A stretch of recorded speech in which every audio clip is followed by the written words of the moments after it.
Hola, ¿cómo están? Espero que estén bastante bien y saludándoles con gran alegría. El día de hoy vamos a tener nuestra segunda clase del curso de biología por parte de la Institución Nacional Educativa, el cual vamos a abordar temas sobre el origen de la vida.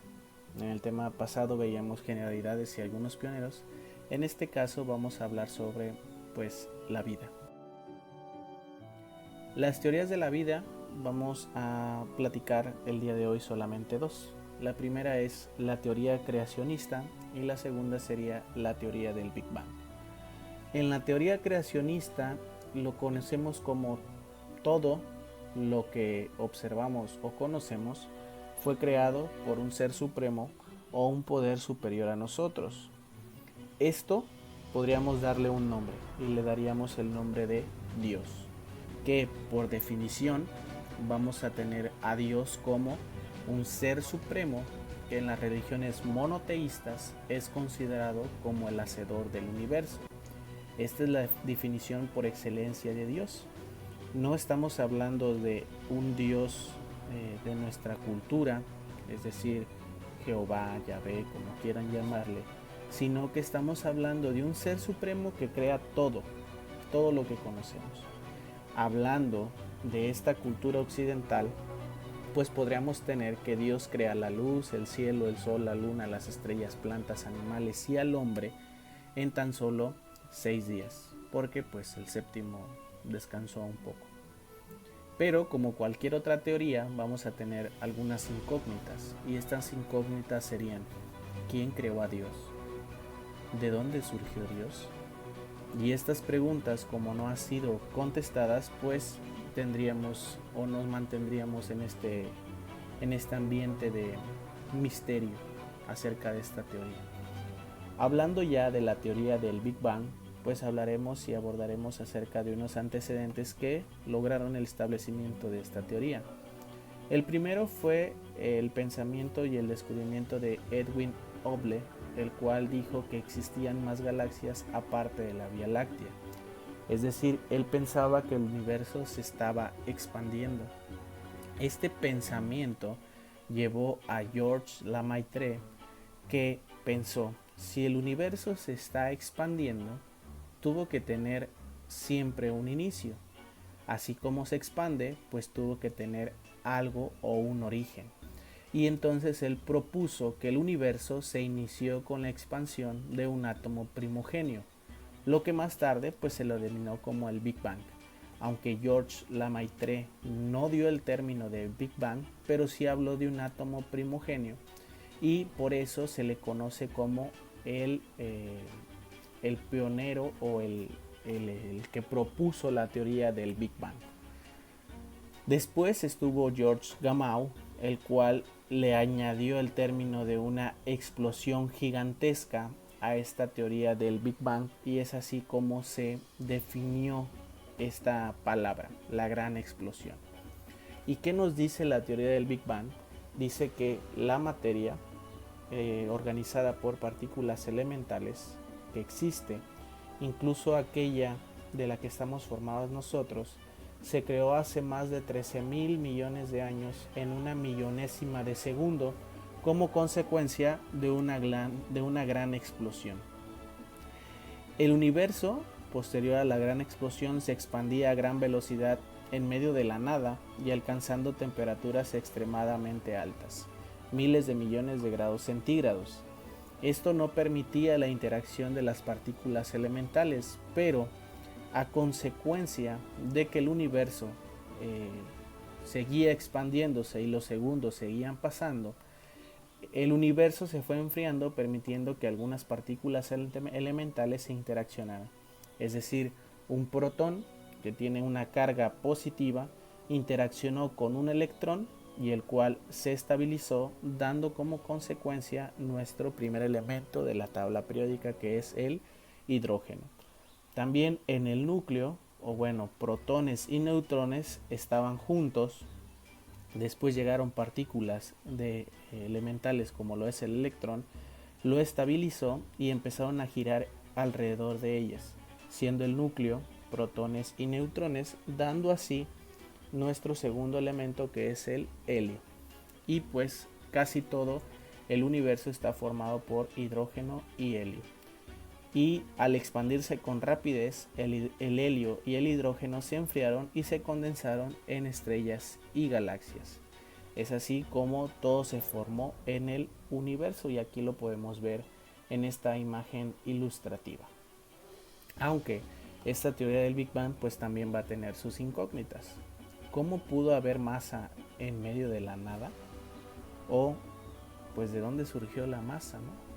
Esas preguntas no las hemos podido contestar porque pues nadie ha podido viajar hacia el año cero, hacia el punto cero, donde todo inició, y decir claramente así inició todo, o pues no inició de una manera diferente. Ya después, cuando podamos viajar en el tiempo hacia el año cero, pues podríamos confirmar esta teoría del Big Bang. Hablando ya de las teorías del origen de la vida en la Tierra, pues vamos a tener 4 muy importantes, iniciando con 2. Vamos a tener la teoría del materialismo y también la teoría de la generación espontánea. La teoría del materialismo fue creado por Carlos Marx, el cual dice que es la doctrina filosófica que postula que la materia es lo primario y que la conciencia existe como consecuencia de un estado altamente organizado de esta. Es decir, que la conciencia y el pensamiento se desarrollan a partir de un nivel superior de organización de la materia, en un proceso de reflejo de la realidad objetiva. El materialismo también sostiene que la materia no ha sido creada de la nada, sino que existe en la eternidad.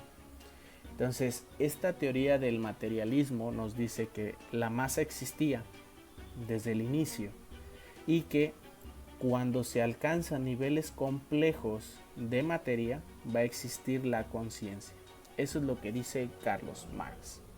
También vamos a tener la teoría de la generación espontánea, que fue postulada por el gran filósofo Aristóteles, el cual decía que las diferentes formas de vida se creó a partir de materia inerte o materia en descomposición.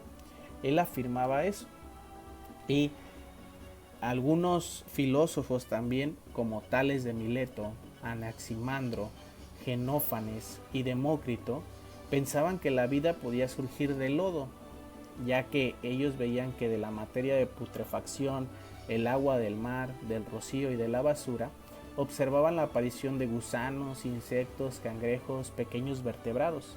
A partir de ello dedujeron que esto se debía a la interacción de la materia no viva con fuerzas naturales como el calor del sol.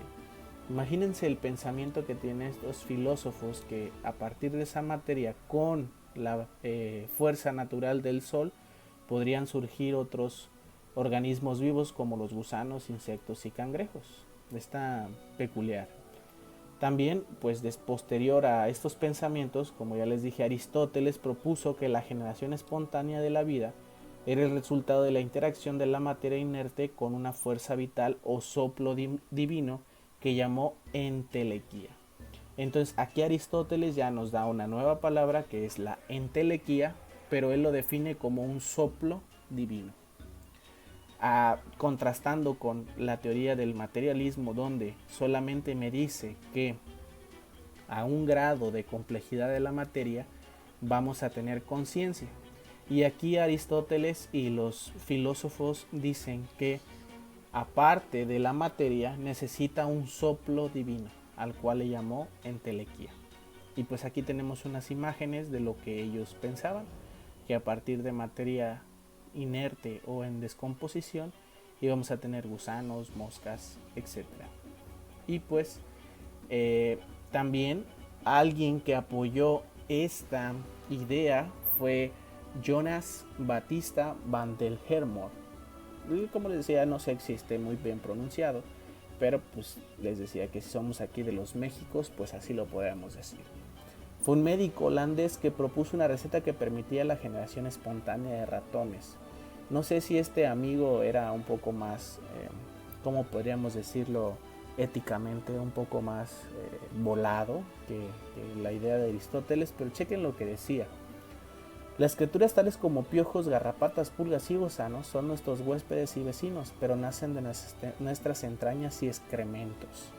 Porque si colocamos ropa interior llena de sudor junto con un trigo en un recipiente de boca ancha, al cabo de 21 días el olor cambia y penetra a graves de la cáscara del trigo, cambiando el trigo en ratones, pero lo más notable es que estos ratones son de ambos sexos y se pueden cruzar con ratones que hayan surgido de manera normal. Imagínense, o sea, él decía que trigo más ropa sucia sea igual que ratones.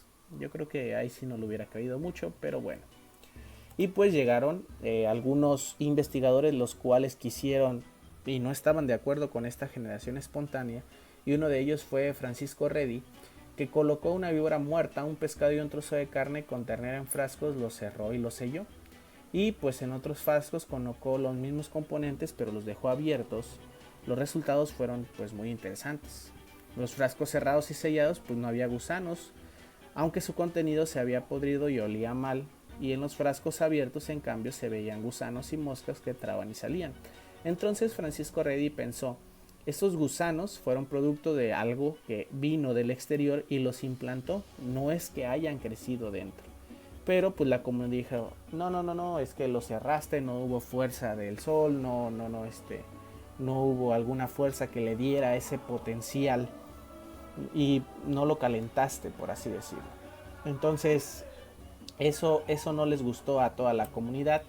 Después vino otro italiano que fue Lazzaro Spallanzani, el cual repitió el experimento de Redi usando pan, un recipiente abierto y otro herméticamente cerrado.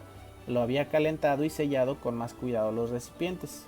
De esta forma pudo demostrar que el caldo se mantenía intacto mientras no estuviera en contacto con el aire. Aquí tendríamos los 3 frascos de Spallanzani, en el cual el primer frasco, pues el control no hubo crecimiento. El frasco 2 le puso una gasa y los huevos de las moscas crecían en las gasas. Y el frasco 3 tuvo crecimiento en la carne por los huevos de la mosca, pero inexplicablemente y asombrosamente tampoco le creyeron a Lázaro Spallanzani y le dijeron no, es que no nos está ayudando esto. Pero después llegó un toro en la microbiología, el cual fue Pasteur, que pues acabó con esta teoría de la generación espontánea, el cual ideó un recipiente del cuello de cisne doblado en forma de S y puso un rectángulo de pan y agua, hizo hervir el agua y esperó. Y pues como vio que al calentar el caldo y al colocar su matraz en forma del cuello de S, pues solamente había crecimiento en la primera curvatura del matraz, y pues dedujo que esto venía pues del exterior de los huevos de la mosca. Cuando quitó el cuello del matraz, pues observó que este caldo se contaminaba porque las moscas podían entrar hasta el caldo. Y pues así fue derrocada esta teoría de la generación espontánea.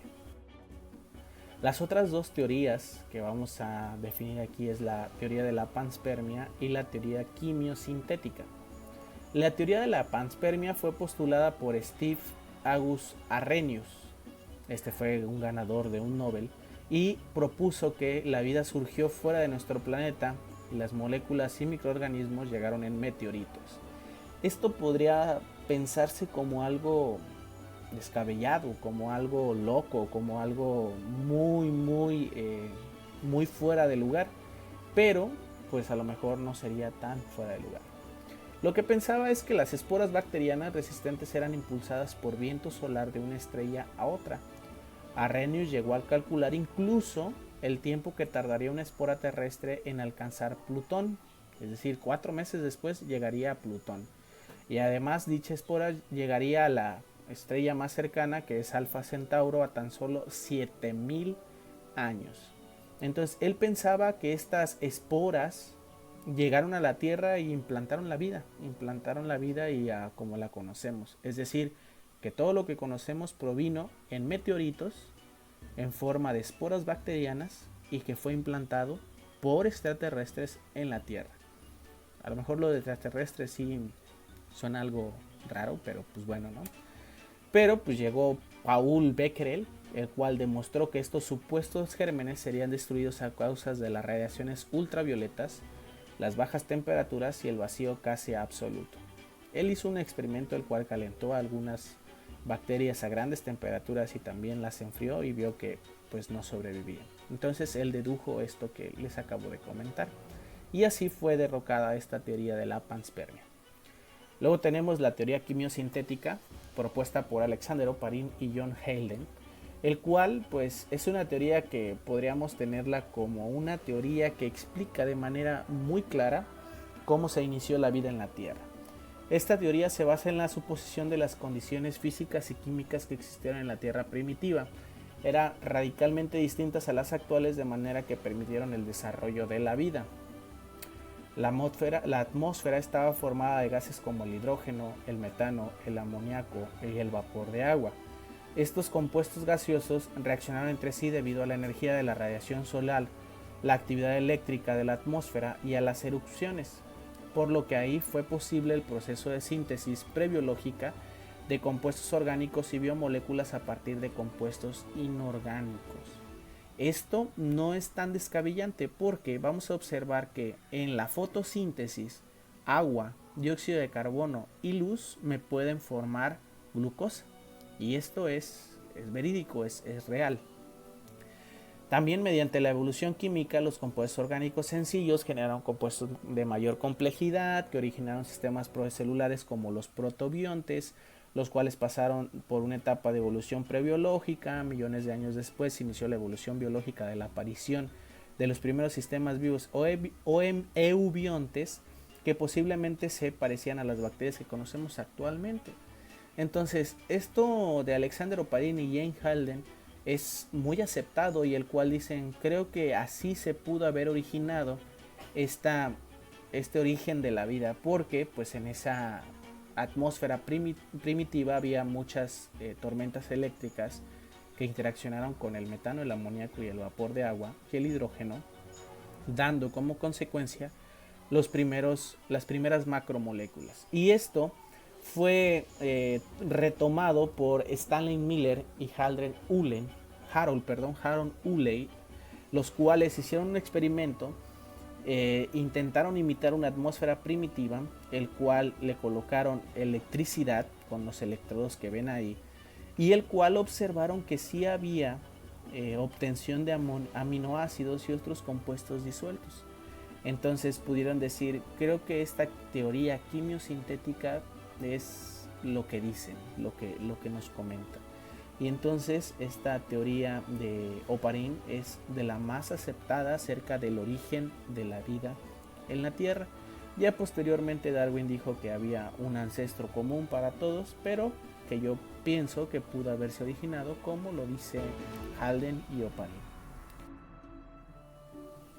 Y es así como llegamos a la finalización de esta clase del origen de la vida, esperando que haya sido clara. Y pues ya saben, cualquier duda o aclaración, dejo mi correo, y pues soy el químico biólogo parasitólogo Oscar Vaina. Hasta luego.